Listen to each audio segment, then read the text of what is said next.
Rendons-nous à Korogo pour parler de la résolution des crises sécuritaires en Afrique. 350 ateliers en 4 jours avec autant de communication. Voici la prouesse réalisée par les participants au colloque international pluridisciplinaire. Philippe Zabo et Ouattara Daouda ont suivi ces communications. Voici leur compte-rendu. À Korogo, au colloque international pluridisciplinaire intitulé Crise sécuritaire en Afrique, diagnostic, défis et stratégies pour un développement durable, 7 axes thématiques ont été choisis et ont fait l'objet de 350 ateliers. Les premiers que nous avons visités avaient pour thème Crise sécuritaire et défense des États.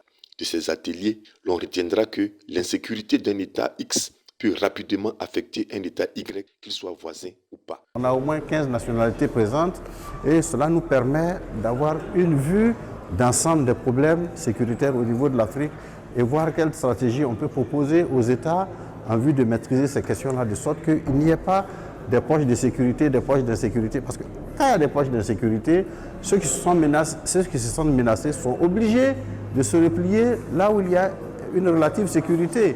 Et en ce moment, personne n'est en sécurité puisque ceux qu'on vient retrouver ici se sentent aussi menacés par ceux qui arrivent et nous retrouver au même point de départ.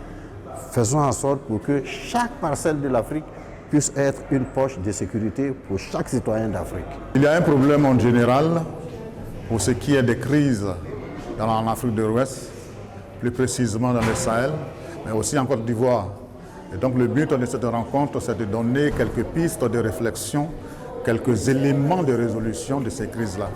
Mais essentiellement, ici, nous posons des questions à nous-mêmes, des questions aux autorités, des questions à tous sachants, de sorte qu'on puisse, dans nos réflexions, trouver des solutions durables surtout.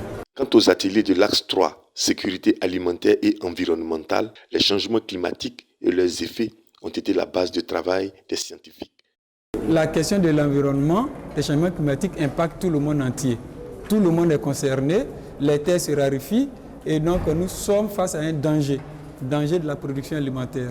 Qu'est-ce qu'il faut faire? Les chercheurs ont pensé à des techniques pour fertiliser ces sols-là et donc mettre des sols propices à la disposition des paysans qui vont cultiver et qui vont avoir de bons rendements sur de petites parcelles. Mais quand on a produit qu'on a beaucoup, il ne faut pas manger n'importe comment, il faut surveiller son alimentation en équilibre avec son poids et avec ses activités du quotidien.